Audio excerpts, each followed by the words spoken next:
A continuación tendremos el panel número 4 del día del 9º Congreso Anual del Derecho de la Competencia y el Consumo, organizado por la Asociación Colombiana de Derecho de la Competencia, denominado El impacto de la inteligencia artificial en el derecho de la competencia. Para esto invitamos a los doctores Natalia Fernández, asociada senior en Cuatro Casas, Danilo Romero, socio en Holland Knight, Felipe García, socio en Robledo Abogados, Víctor Ayalde, socio en Advocat, Camilo Osa, socio en World Legal Business. Bueno, esta mañana nuestro presidente estaba anunciando que estamos de aniversario en la asociación y bueno, eso tiene que llenarnos de orgullo y de felicidad. Pero también en noviembre, en este noviembre, estamos celebrando otro aniversario.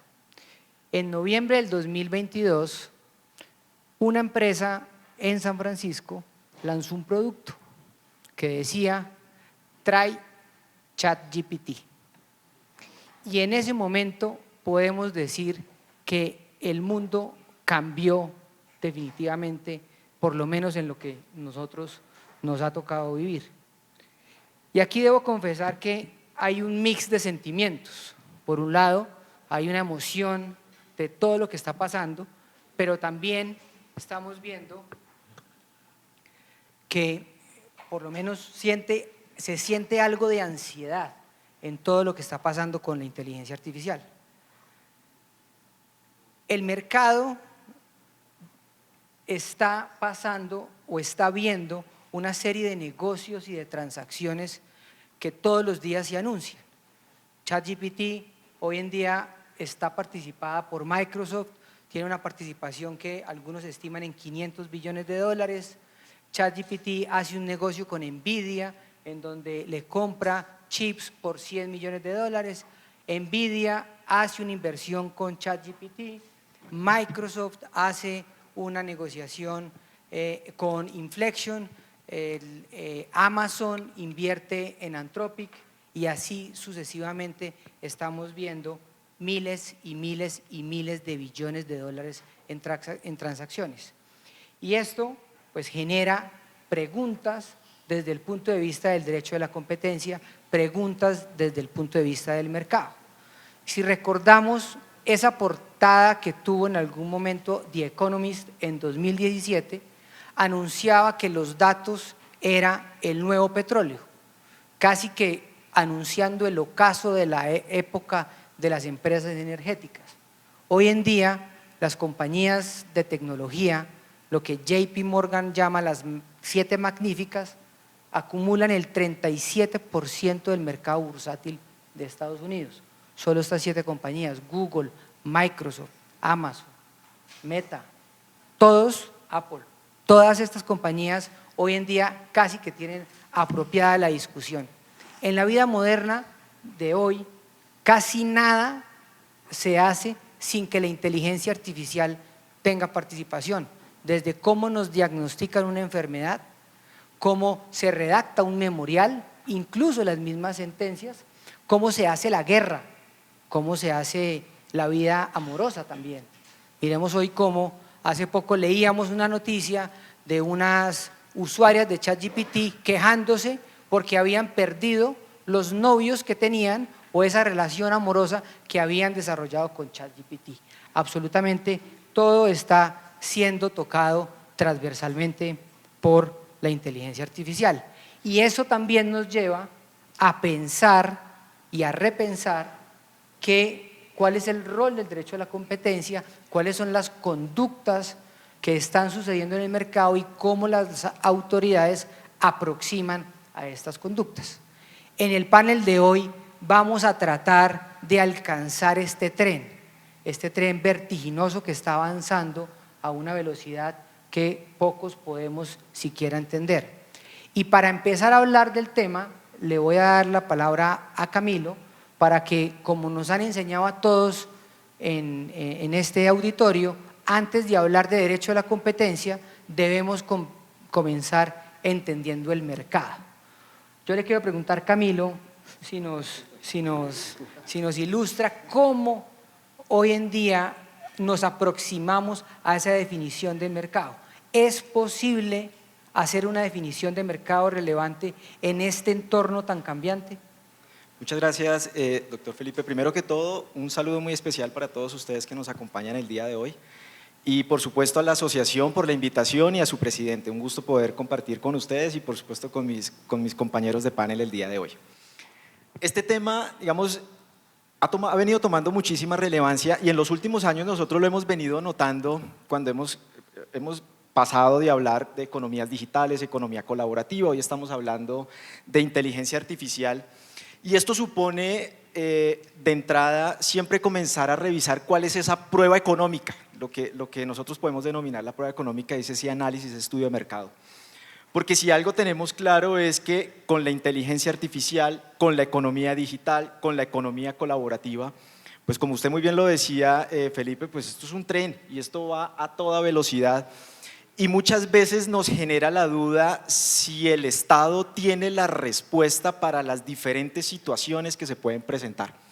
Porque se van a presentar, porque digamos, hoy día cuando nosotros comenzamos a hablar de servicios prestados por inteligencia artificial en sus diferentes modalidades, desde la creación de un documento hasta supongamos nosotros la operación de una infraestructura en materia de servicios públicos domiciliarios. Hasta ese nivel podemos llegar y eso supone, digamos, también mirar un nivel de riesgos mucho más amplio.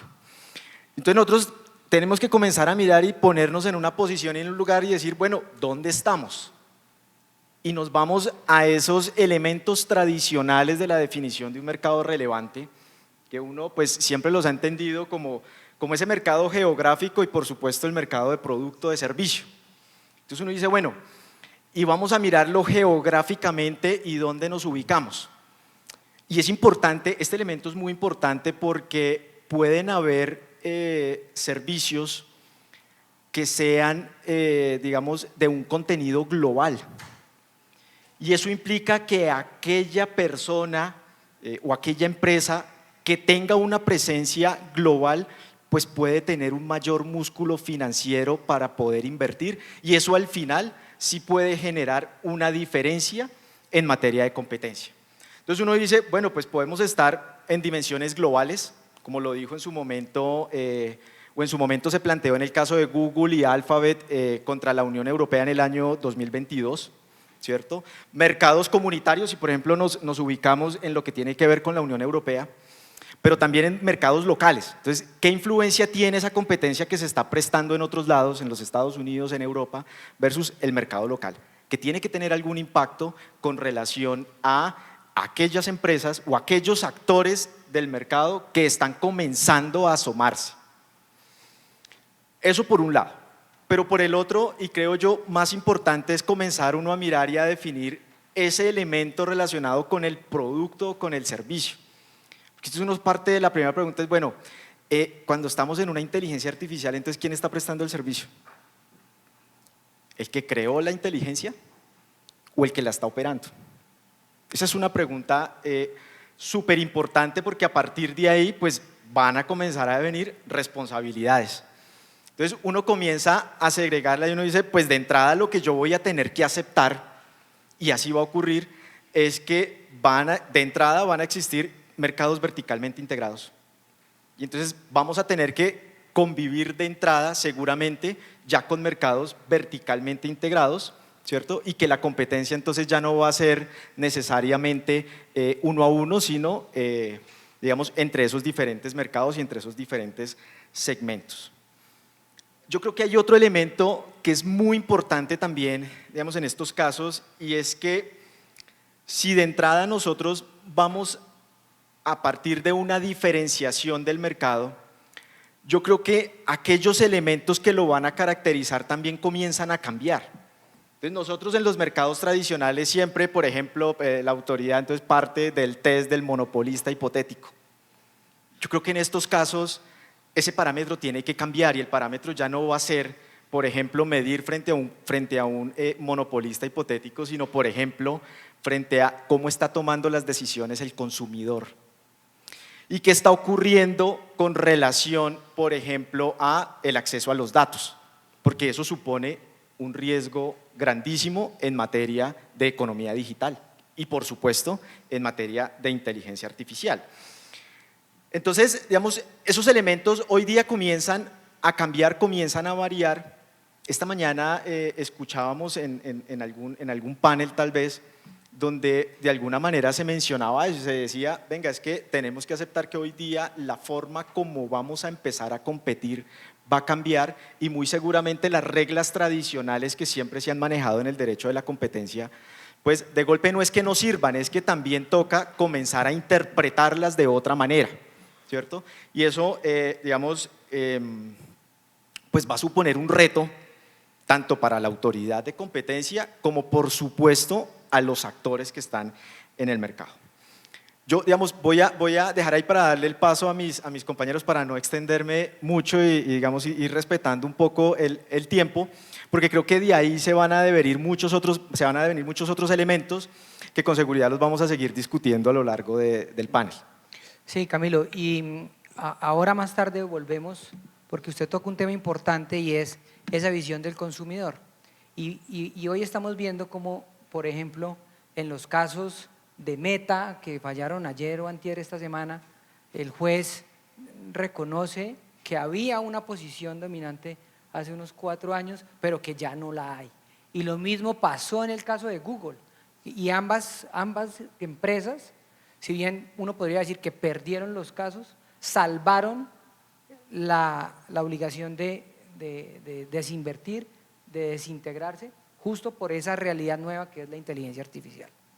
Como esto es un panel de inteligencia artificial, le pregunté a la IA de Google, a Gemini, le pregunté, ¿qué es un algoritmo de fijación de precios dinámicos? Y me contestó, es un conjunto sofisticado de reglas y cálculos basados en datos que se ajustan automáticamente, el precio de un producto o servicio en tiempo real para reflejar las fluctuaciones de las condiciones del mercado, la oferta y la demanda y el comportamiento del cliente. Esta estrategia tiene como finalidad maximizar los ingresos. Vimos hace un par de meses que Delta en Estados Unidos anunció que iba a incorporar la inteligencia artificial para fijar los precios de los tiquetes aéreos. Y eso generó un revuelo en Estados Unidos. Inmediatamente el Congreso llamaron a explicaciones a Delta y le tocó al CEO de Delta salir a aclarar el malentendido que había dado. Lo mismo pasa con las integraciones empresariales o con los casos de abuso de posición dominante. Estamos viendo, si se quiere, un reacomodamiento de las conductas. ¿Cómo están esas conductas, Danilo, en el mercado? ¿Cómo las podemos aproximar? Las prácticas anticompetitivas desde la óptica de la inteligencia artificial.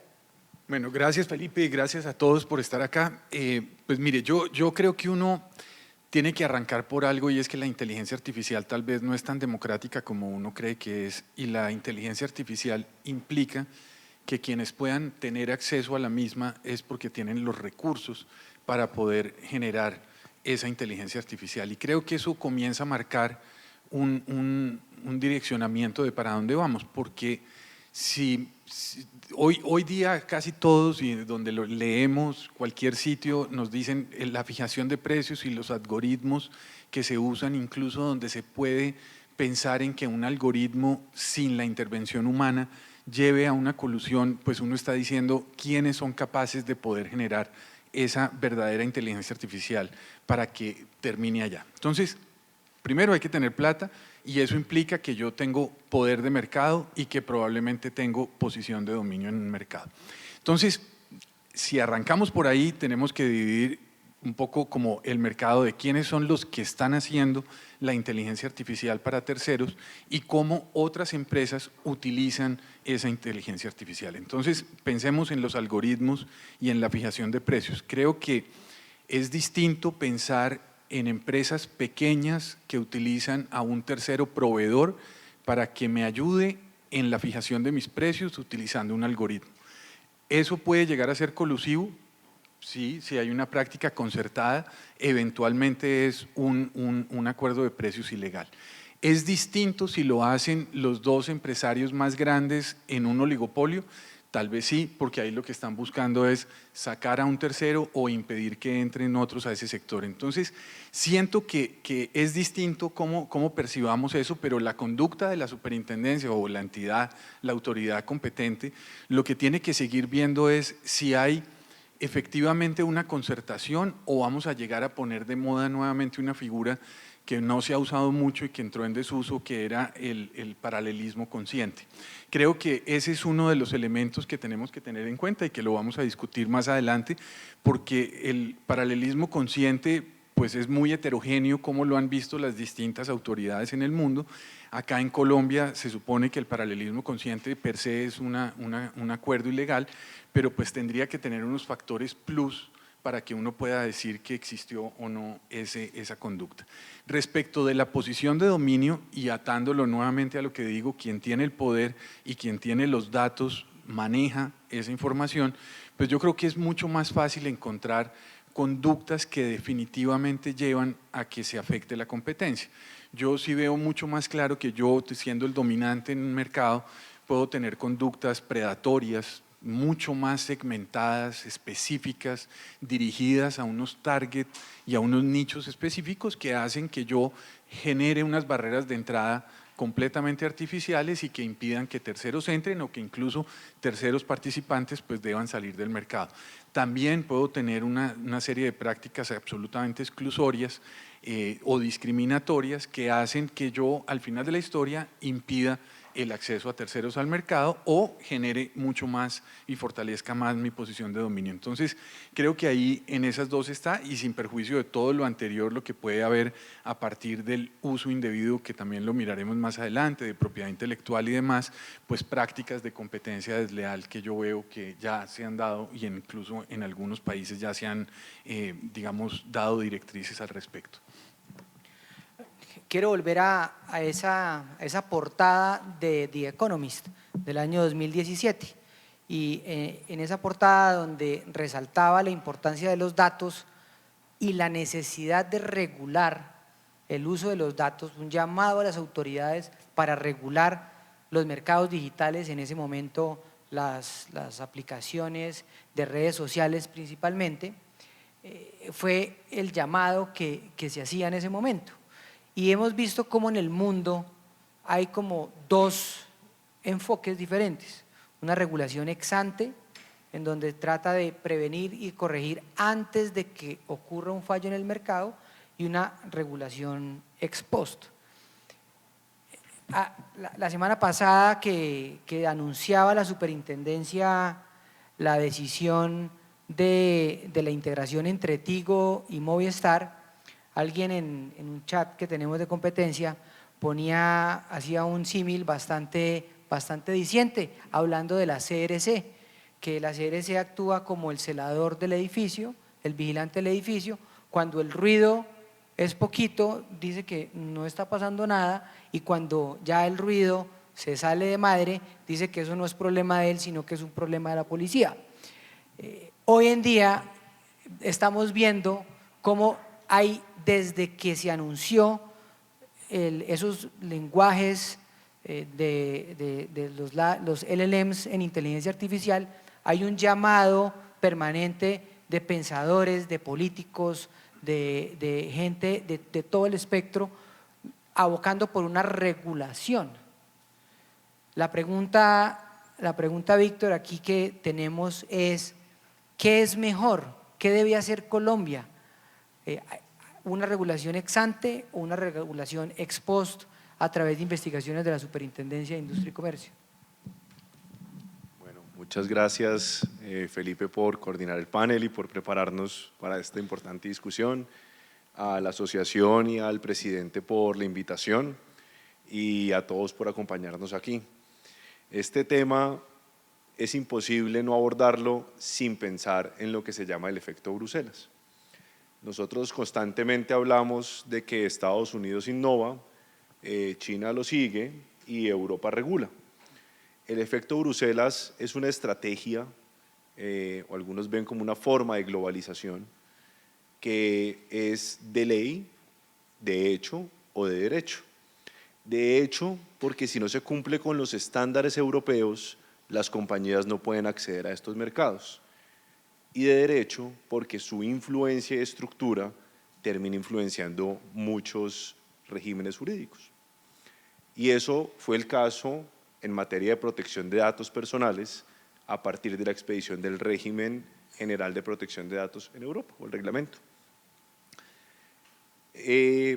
La regulación de inteligencia artificial, curiosamente, pone en entredicho si sí se va a presentar o no ese efecto Bruselas, porque está por verse. Como lo decías, en el mundo hay varias tendencias de cómo aproximarse y vemos, por ejemplo, cómo Estados Unidos y Japón han abordado un enfoque por principios, donde se ha dejado a la regulación ex post o la intervención ex post como principal herramienta, y vamos a ver cómo política de Estado y desarrollo, digamos, del ecosistema digital sí funciona. Y el otro enfoque es de la Unión Europea, con una regulación más estricta, ex ante, donde se regula por riesgos o por categorías de riesgos, la cual vemos que ya está sujeta a reforma. A principios de este año salió el informe Draghi y el informe decía que la Unión Europea debía buscar un compás o una guía competitiva porque se entendió cuál era el impacto negativo en los mercados de una regulación muy estricta. Para efectos de ilustrar esto, se estima que el costo para una pyme o mediana empresa de cumplir con las normas de datos personales es el doble de costoso que para una empresa grande.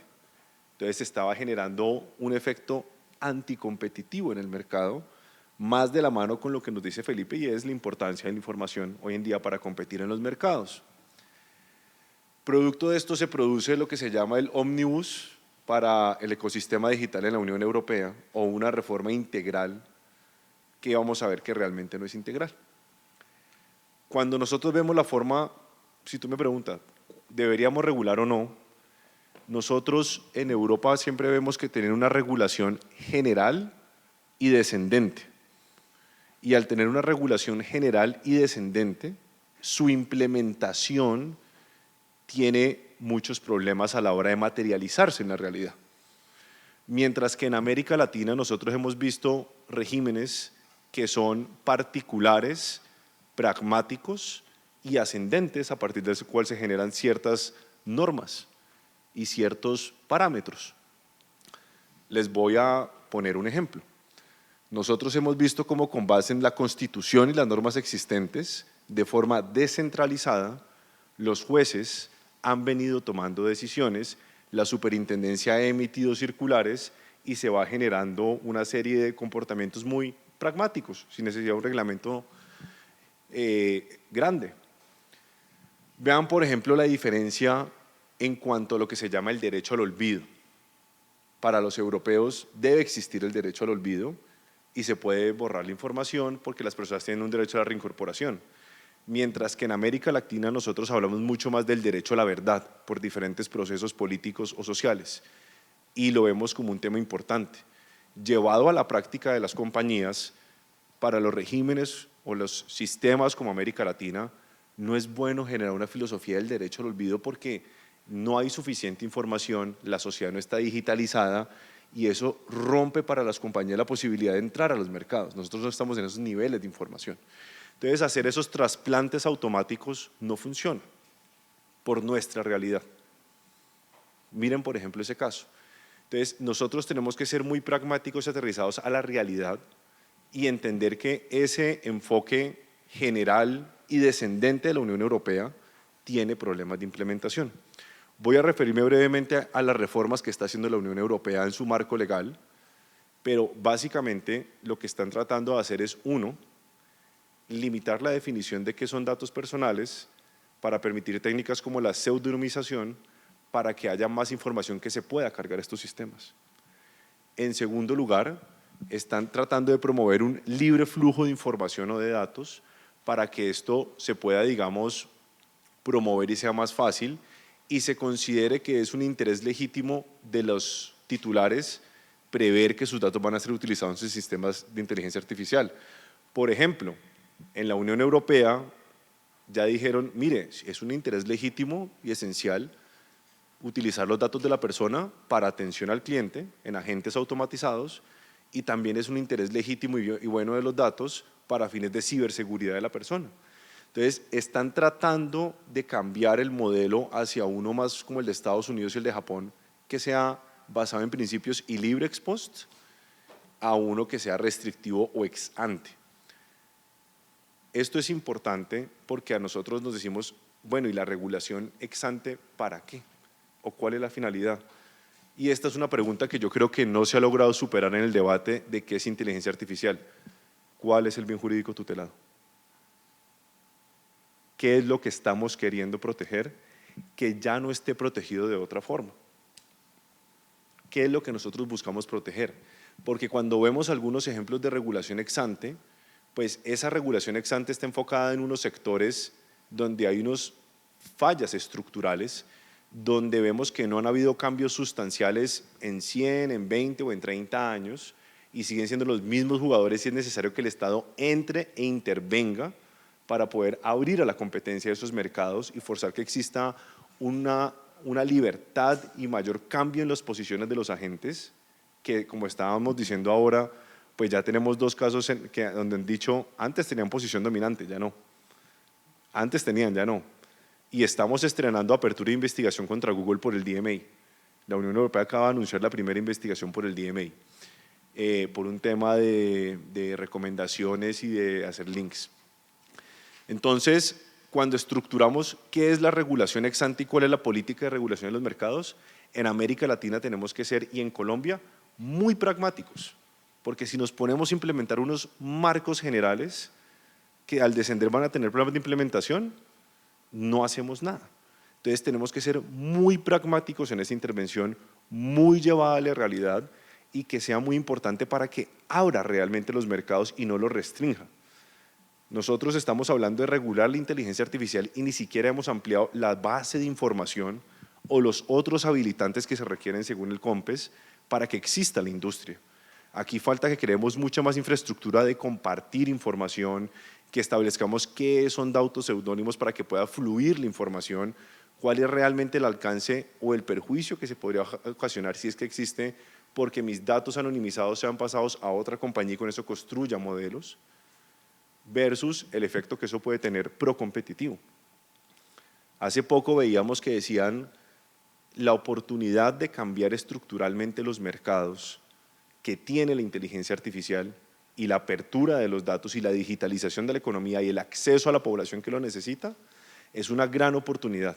Entonces, si me preguntas, Felipe, a esto le falta que miren con derecho de la competencia, con principios de libre competencia, el debate. Yo no te puedo decir en este momento qué es mejor. Y creo que nadie lo puede hacer porque creo que es en el 2026 donde vamos a realmente entender cuál es el alcance de este fenómeno. Realmente hasta dónde llega, sin ser muy espectacular, sin ser muy trágicos, sino caminar por lo que realmente ocurre, los alcances actuales, y realmente el mensaje sería: tenemos que evitar que la regulación misma, con este exceso de regulación, genere mayores inconvenientes para las empresas. Entonces, yo sí creo que nosotros tenemos que pensar muy bien en un principio de libre competencia en esta política y esperar qué pasa en otras jurisdicciones. Europa, que tenía un enfoque, se está devolviendo y está cambiándolo, pero los cambios no son en la filosofía de ellos ver porque continúan con regulación ex ante. Lo están haciendo porque se dieron cuenta que la implementación es indebida. Y ahí tocas el tema del pragmatismo de la autoridad. Y yo creo que ese es otro aspecto que es importante enfrentar. Y yo creo que hay que comenzar por asincerarnos. Y en Colombia, por lo menos, la era de las redes sociales y de las plataformas digitales pasó, creo yo, sin pena ni gloria para la superintendencia. La superintendencia solamente abrió recientemente el caso de Uber, pero no por algo que tenga que ver con los mercados digitales, sino por la eterna discusión que tiene con los taxistas, y hace poco pues, la investigación que anunciaron contra Apple. Podríamos decir que ese tren se le fue. La pregunta es, ¿qué hace ahora la superintendencia en el mercado de la inteligencia artificial? Y yo creo que tú mencionabas una pregunta que vale la pena mencionar y es, bueno, ¿existe en Colombia un mercado de la inteligencia artificial? Yo creo que eso nos queda en el ambiente. Pero, ¿qué puede hacer la Superintendencia de Industria y Comercio? Estamos viendo cómo las autoridades, por un lado, pueden también ser usuarias de estas herramientas de inteligencia artificial, utilizarlas en sus investigaciones para procesar datos. Hay un centro de estudio de Stanford que es del Computational Antitrust, en donde recoge experiencia de varias autoridades y allí se menciona qué están haciendo las autoridades en el mundo, incluso refiere a Colombia con algunos ejemplos como Sherlock, como otro tipo de usos que está haciendo la autoridad, pero a su vez también ese uso genera unos riesgos, unas preocupaciones. Entonces, Natalia, ¿por qué no nos ayudas a ilustrar qué puede hacer la superintendencia, qué puede hacer una autoridad de competencia para ayudar en el enforcement de los derechos, el derecho a la competencia, pero a su vez qué precauciones, qué medidas debe tomar para garantizar la transparencia en el mercado? Voy a dividir mi respuesta en tres partes. Por un lado, les voy a hablar sobre cómo las herramientas de inteligencia artificial pueden ayudar a detectar comportamientos irregulares en mercados digitales, donde hay una oferta y demanda de bienes y servicios con unas cantidades que son difíciles de imaginar. Por otro lado, les voy a hablar sobre cómo las autoridades han usado estas herramientas y por último, les voy a hablar sobre cómo minimizar esos riesgos. Yendo por el punto 1.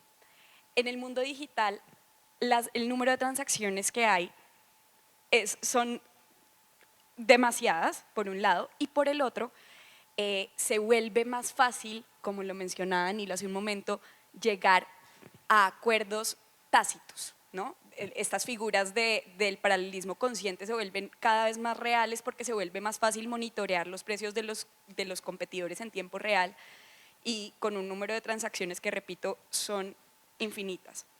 Entonces, ¿qué pueden hacer las autoridades de competencia usando inteligencia artificial ante este entorno? Lo primero es que pueden usar la misma inteligencia artificial para detectar patrones anómalos en este tipo de mercados. Y como lo mencionaba Francisco Melo esta mañana, se pueden usar estas herramientas para revisar acervos probatorios que parecieran eternos, ¿no? Entonces, ese frente al primer punto. En Estados Unidos hay varios casos, uno de ellos es el caso de los hoteles y otro es el caso de herramientas de bienes raíces y demás. Y en estos casos se refleja lo que les acabo de contar. En la medida que hay un computador dándose cuenta de las conductas que se están llevando a cabo en medios digitales, es más fácil darse cuenta de posibles violaciones a las normas de libre competencia. Frente al segundo punto, ¿cómo pueden usar las autoridades estas herramientas? Está muy relacionada con la primera. Primero, se multiplican sus capacidades de detección y por otro, se puede hacer un análisis probatorio muchísimo más sencillo.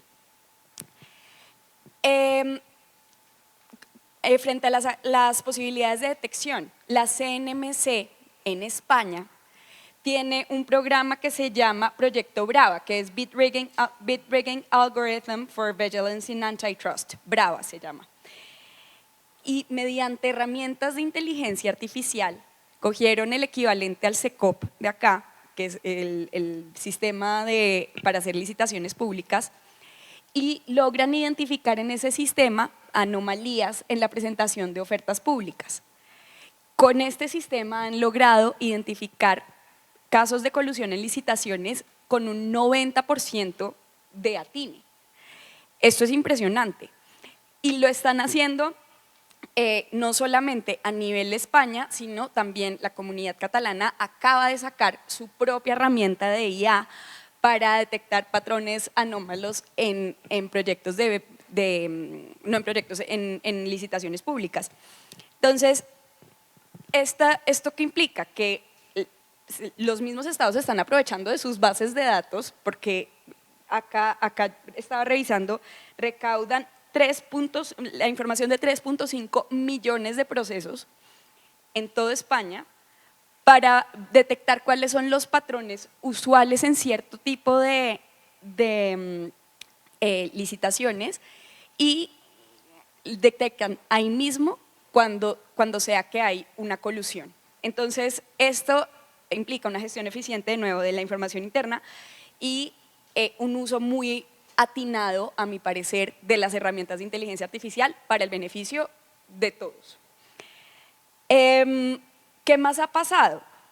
En Estados Unidos, por ejemplo, se usan también plantillas de datos para identificar problemas de bit rigging. Y quiero cambiar un poco de tema hablando del mismo gobierno de Estados Unidos, y es que este año el presidente Trump sacó lo que se llama America's AI Action Plan. Fíjense, es muy curioso porque el Estado está usando herramientas de inteligencia artificial para detectar conductas anticompetitivas, pero al mismo tiempo el gobierno sacó una directriz diciendo que de ninguna manera se podía desincentivar el uso de estas herramientas. Entonces, esto lo conecto al primer punto y espero no ser desorganizada, pero ¿se acuerdan que yo les decía que las herramientas de inteligencia artificial ayudan a detectar conductas anticompetitivas en mercados digitales? Pues es probable que aún pudiéndolas detectar, la decisión final sea no sancionar, porque la directriz del gobierno es no desincentivar el uso de estas herramientas. Entonces, digamos, ahí uno empieza a ver cómo las autoridades tienen incentivos tanto para un lado como para el otro.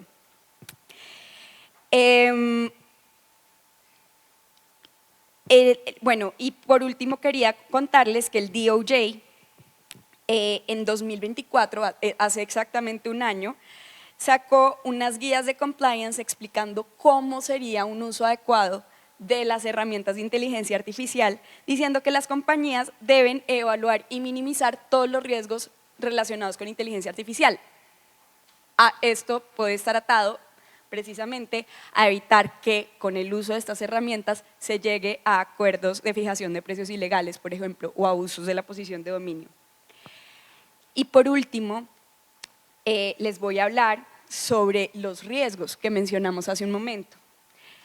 No deja de haber riesgos de sesgo, de opacidad o de pérdida de control ligados al uso de inteligencia artificial, sobre todo si hay inteligencias artificiales que se basan en decisiones que tienen que detectan, digamos, ciertos patrones. Por ejemplo, si en casos de colusión en licitaciones la superintendencia se centrara exclusivamente en colusiones en licitaciones que hay en la costa pacífica colombiana, pues es muy probable que la máquina replique ese mismo sesgo en todas las detecciones que haga posteriores. Y entonces, ¿uno cómo minimiza este estilo de riesgos? Cuando uno las usa como un acelerador de vigilancia, una máquina auditable, y no como la que toma la decisión final. Y acá es importante traer a colación que esto ya ha sido analizado por la Corte Constitucional, obviamente en otro contexto, pero en la decisión T323 de 2024, la Corte explicó cómo debería un juez usar estas herramientas de inteligencia artificial. La decisión de la Corte no fue decirle al Poder Judicial que no podía hacerlo. La decisión de la Corte fue decirle a los jueces, úselas, pero úselas si no se pierde la garantía del juez natural, es decir, si no se sustituye al juez.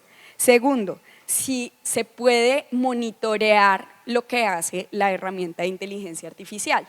Hace un mes salió otra decisión en la que precisamente alguna herramienta de inteligencia artificial se había inventado sentencias y se tumbó esa decisión con buena razón, precisamente porque no se puede perder ese elemento de la motivación del juez.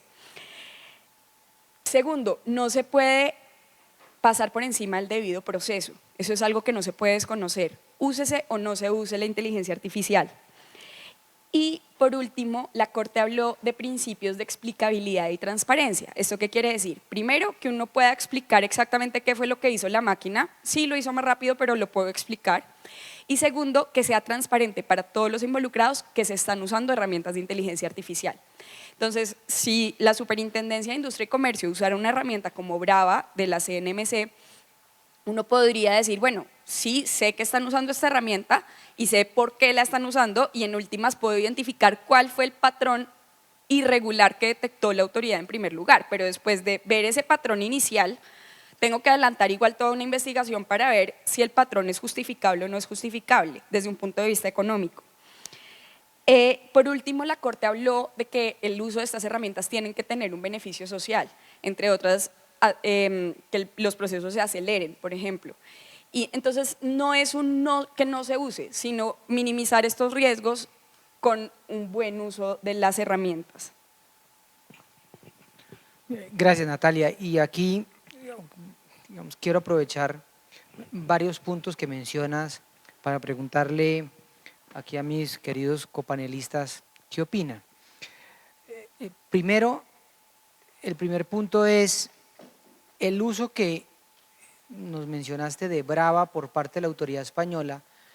Alguna vez hablando con un funcionario de la superintendencia nos decía que Sherlock, que es el sistema que hoy en día tiene la superintendencia utilizando de inteligencia artificial, vigilando el SECOP, pues cumple más o menos la misma función. Y nos decía, el problema es que estamos llenos de alertas, ya no sabemos qué hacer con las alertas. Salen alertas y salen alertas prácticamente en todos los procesos de contratación. Entonces ahí hay una especie de cuello de botella en el procesamiento. Pero más allá de eso, jurídicamente, pues surge la inquietud de qué tratamiento le da la superintendencia a esos reportes. Eso es un indicio, eso es un indicio de que puede haber una colusión o es una evidencia. Ahí se abre una primera inquietud. Y la segunda que les quisiera hacer es, en algún caso en el que participamos de una investigación de una colusión, la superintendencia hizo un modelo económico, como usualmente hace en esos casos. Y cuando nosotros fuimos a presentar la defensa, le pedimos a la autoridad que nos diera los soportes de Excel de ese análisis económico. Y la superintendencia, porque queríamos replicar lo que había hecho la superintendencia en el análisis. Y la superintendencia nos negó la prueba y nos dijo que, y aquí me excusa, no tengo la norma del CEPACA, en donde dice que eso se trata de documentos de trabajo de la autoridad que no deben ser entregados. Trayendo esa tesis de la superintendencia, ¿qué pasaría entonces con el uso de inteligencia artificial?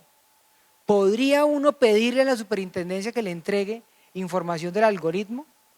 El delegado esta mañana nos contó que estaban utilizando algoritmos para el procesamiento de información recaudada en las visitas administrativas. Reconoce con razón que es imposible, humanamente imposible, recolectar los millones de documentos que se extraen en una visita. ¿Puede uno pedir entonces los vectores de búsqueda? ¿Puede uno solicitar a la autoridad?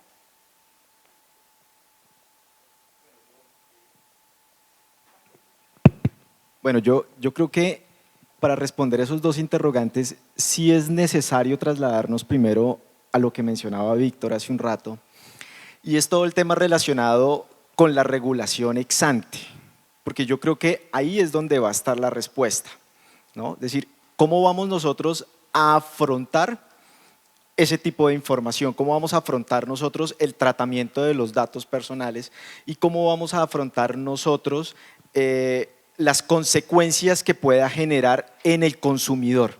Porque yo en ese sí le pongo asterisco desde la intervención anterior. El consumidor y el derecho del consumo toma una especial relevancia con el tema de la inteligencia artificial y sobre todo que va a ir muy de la mano con el derecho de la competencia para todos estos análisis.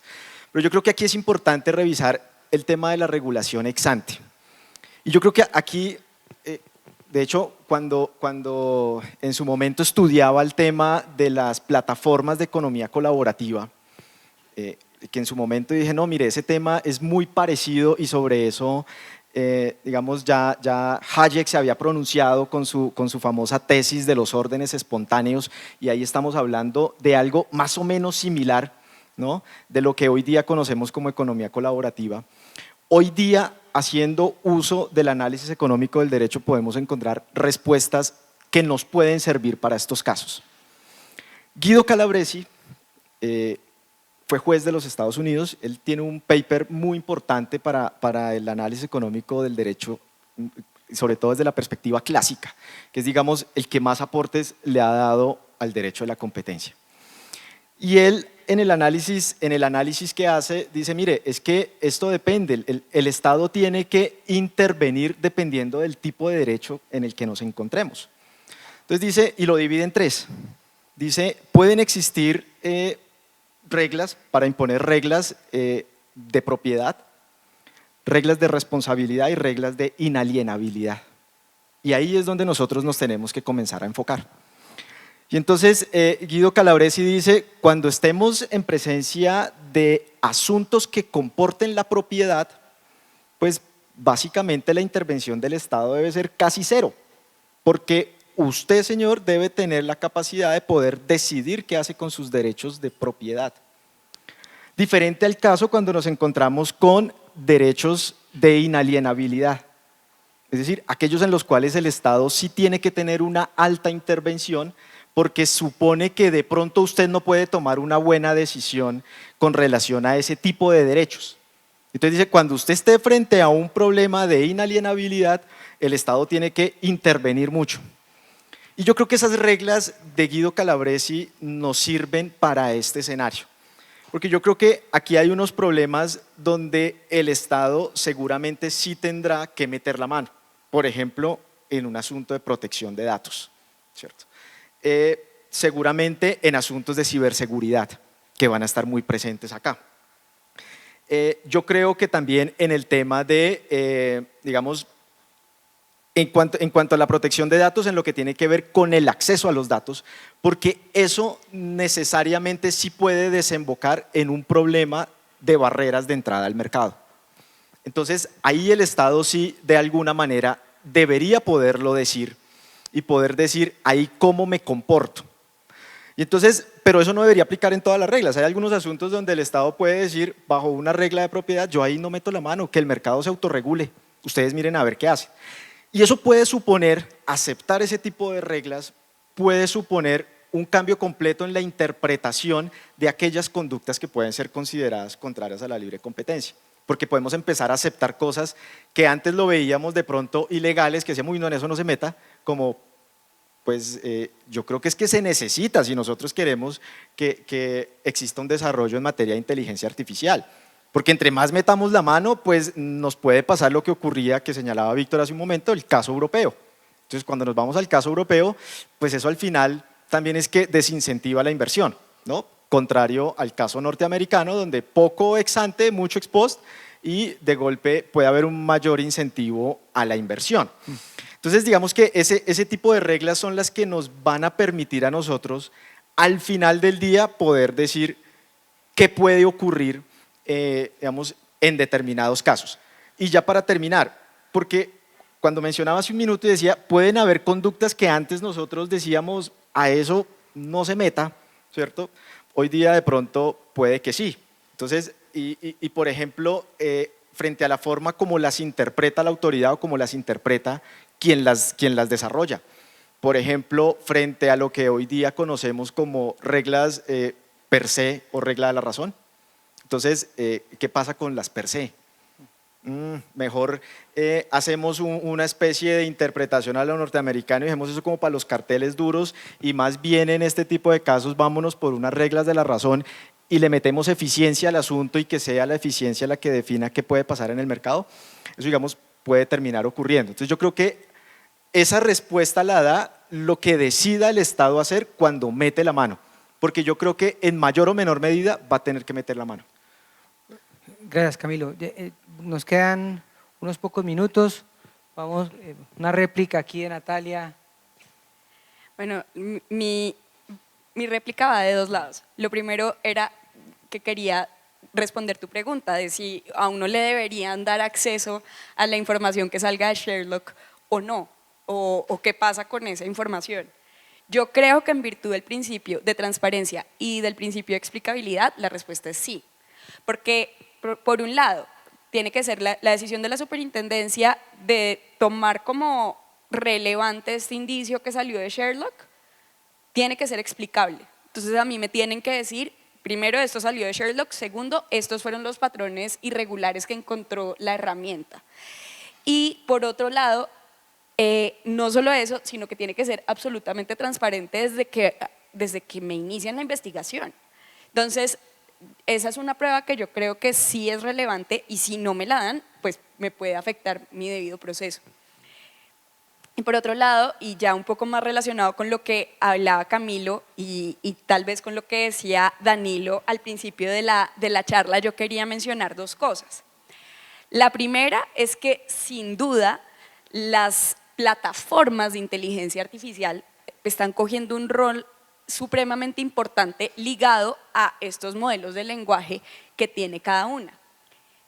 Es por eso que en la Unión Europea se está discutiendo meter a OpenAI, por ejemplo, o a Google, bueno, Google ya es gatekeeper, pero a meter a todas estas herramientas de inteligencia artificial como gatekeepers en virtud del Digital Markets Act. Y esto tiene efectos que son muy, muy importantes. Por un lado, se les empezaría a obligar a compartir los datos que tengan de cada gente. O sea, es decir, si yo quiero pasar de Copilot a Gemini, a mí, en principio, en la Unión Europea, si es que se determina que son gatekeepers, me deberían poder pasar toda la información que yo tengo almacenada en la herramienta, porque si subo documentos, carpetas, lo que sea, me deberían poder pasar esa información para que yo la traslade a otra herramienta de inteligencia artificial. Y por el otro, tiene que ser interoperable. Pero acá viene una cosa muy ligada también a lo que decía Víctor, y es que en últimas uno se tiene que preguntar si ese tipo de medidas van o no a proteger a los usuarios finales. El Digital Markets Act está ahorita con la lupa encima y la gente se está preguntando, bueno, muy bonita la regulación, ya salió, pero ¿esto sí sirve o no sirve? O sea, ¿qué pasó? Los usuarios europeos, ¿qué es lo que están diciendo? No me mejoró la experiencia de usuario, el sistema se está volviendo más lento, lo único que tengo que hacer es decir que apruebo más cosas y más cookies y más, ¿no? Tengo más banners antes de entrar a cualquier página y aparte de eso, todo sigue igual. Porque no quiero cambiar mi buscador Google porque es el que a mí me gusta. Entonces, digamos que sin duda hay que empezar a ver estos mercados como mercados que sí, como lo mencionaba Camilo al principio, sí son mercados verticalmente integrados, en donde además uno se enfrenta a una gente que actuaría como intermediario casi que el 100% de las veces, que puede tener un poder de exclusión importante y puede limitar mis actividades aguas abajo. Entonces, todo esto para decir que estamos de acuerdo, la inteligencia artificial no es tan democrática, y no solamente fortalece a los usuarios que pueden usarla, sino que hay un cuello de botella que se fortalece todos los días. Ya la curva de uso de ChatGPT se volvió vertical, vi esta mañana. Entonces hay que saber que es una herramienta que la gente va a usar, pero también hay que preguntarse entonces si lo que se está haciendo para impedir el uso va a funcionar o no. Víctor, adelante. Felipe, número uno, creo que la autoridad sí lo tiene que permitir saber y me preocupa la igualdad de armas frente a algunos investigados que no puedan acceder a herramientas de la misma capacidad frente a las pruebas. Y creo que ahí hay un tema muy estructural, siendo que es una investigación y el poder punitivo del Estado frente a varios investigados que no siempre todos podrán tener herramientas. Con esta discusión de los algoritmos y los datos tengo que tener mucho cuidado. Una cosa son los datos, no datos personales, los datos, y otra cosa es el algoritmo. Si nosotros vamos a llegar, si queremos promover la competencia en los mercados, porque esa es la finalidad de la regulación ex ante, que independientemente que esté de acuerdo con eso o no, si el resultado es que no se permite el acceso y el libre flujo de la información llevando a unos términos razonables realmente qué son datos personales, qué es la explicabilidad, porque es que la explicabilidad tiene que ser inteligente. Hay un estudio, si yo me leo todos los términos y condiciones y políticas de privacidad que autorizo y apruebo en mi vida, me tengo que sentar 11 años a hacerlo, para leérmelas todas. Eso es impráctico. Dentro de la modificación de la Unión Europea van a quitar el tema de los avisos de cookies. Ya la gente se aburrió de eso y lo van a modificar. Pero el escenario final no puede ser que los que están entrando a los mercados, desarrollando nuevos algoritmos con nuevas estrategias, sepan que el final va a ser que una autoridad regulatoria los va a obligar a abrir su algoritmo, pues porque se pierde toda la esencia y el propósito, tema que maneja usted bastante bien, propiedad intelectual y propiedad industrial, de promover la innovación. Entonces, para mí el balance de promover la competencia e innovación está en facilitar otras barreras de entrada al mercado, pero mantener esa filosofía de innovación que viene de los regímenes de propiedad intelectual. Sí, Víctor, ¿y usted? Perdón, que solo le adiciono algo antes de que entremos a la propiedad intelectual y que ya no nos queda tiempo. Yo creo que cuando decimos que no es democrática, y Víctor bien dice, hay algunos usuarios investigados que no tienen acceso a ciertas herramientas de IA. Creo que hay una pelotica que dejo acá rebotando y es que pasa lo mismo con las firmas de abogados. No todas las firmas de abogados van a poder manejar herramientas de IA ni van a tener el acceso. Y creo que la manera como se manejan los pleitos y las defensas también afecta nuestro esquema y los que estamos acá y todo este ecosistema. Creo que eso de no ser democrático y tener acceso a la información y tener acceso a los datos, porque usted dice, vamos como el principio de los estoicos, pues es lo que hay. Me contestaron que no y yo tengo una nulidad, pero una nulidad se me toma tiempo. Por ahora, ¿qué tengo que hacer? Pues tengo que contratar una empresa de inteligencia artificial que me corra un modelo económico similar al que yo creo que la autoridad tenía con Sherlock. Todas las firmas de abogados van a poder ofrecerle eso a sus clientes, todas tienen acceso a eso y yo creo que ahí es donde el tema de la IA sigue siendo vigente, tal vez por el uso de no monopolios, digamos, sino sí un tema que le genera ventajas a quienes lo crean y quienes tienen acceso a esas licencias. Sí, y ya nos quedan un minuto para cada uno. Yo quisiera hacerle dos preguntas para que cada uno escoja cuál quiere contestar. Lo primero es el rol del régimen de integraciones. Estamos viendo cómo está cambiando.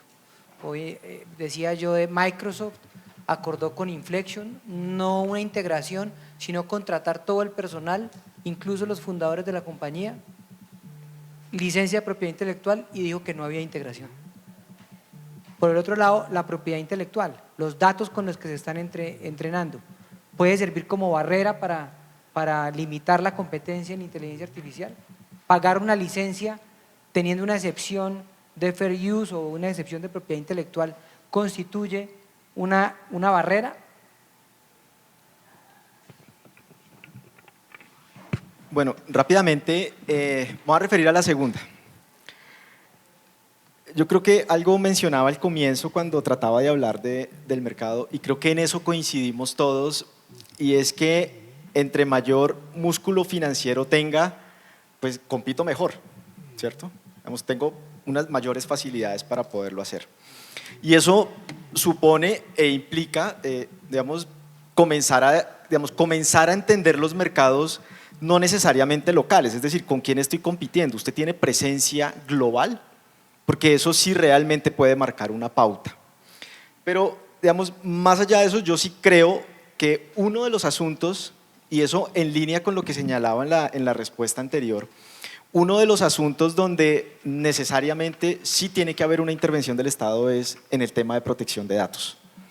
Porque es que la protección de datos necesariamente va a convertirse en una barrera de entrada al mercado. Ya lo es, de hecho. ¿Sí? Nada más miremos hoy en día, trasladándonos al mercado de plataformas de economía colaborativa, por ejemplo, ¿quiénes son las que logran sobrevivir en el mercado? Las que tienen una mayor capacidad no solamente de captar la información del público, sino de realmente suplir las necesidades que tiene el público. Porque ese es el punto al que yo voy con la plataforma de economía colaborativa, poderle suplir esas necesidades que tiene a quien le estoy ofreciendo el servicio. Y eso yo lo puedo hacer es a través de la información. Entre una mayor y mejor información yo pueda tener, mejor servicio le puedo ofrecer a mi cliente o le puedo ofrecer a quien va destinado el servicio o el bien que yo estoy produciendo. Entonces, necesariamente en esa línea yo sí creo que ahí el Estado tiene que meter la mano para poder decir cómo darle un tratamiento a esos datos y para que de alguna manera se pueda, como decía Víctor hace un momento, que la regulación ex ante cumpla su objetivo y es que realmente logremos impulsar la competencia. Natalia, un minuto.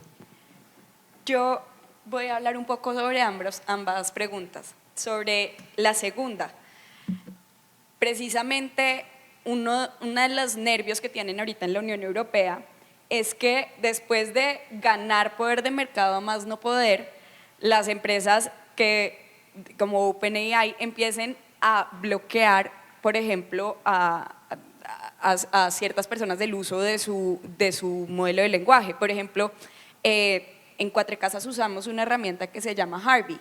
Harvey usa el modelo de lenguaje de ChatGPT, pero si OpenAI le dijera a Harvey que ya no puede usar ese modelo de lenguaje, pues Harvey deja de funcionar básicamente de un día para otro. Entonces, uno de los nervios que tienen en este momento, que tienen los europeos en este momento, es ese, que se empiece a cerrar el mercado de otros agentes de IA y en general de otros agentes del mercado por cuenta de estas integraciones, digamos, de este poder de mercado. Y preguntabas sobre si tener estas licencias es o no una barrera de entrada al mercado. Bueno, uno de los problemas es precisamente que estos modelos de lenguaje no tienen mucha licencia, entonces los usuarios pueden empezar a infringir las normas de API sin darse cuenta y digamos, esto es una realidad que ya estamos viendo. Entonces, acá yo creo que más allá de eso nos tenemos que preguntar si el mismo modelo de lenguaje es una barrera de entrada al mercado, y yo creo que la respuesta es que sí. Bueno, sobre el tema de datos, hay modelos que son anónimos. Y es que, número uno, ya después de cierta cantidad de información, el modelo no mejora. Lo que pasa es que para que el modelo funcione necesita su información o tu información o la de otra persona, no más cantidad de información.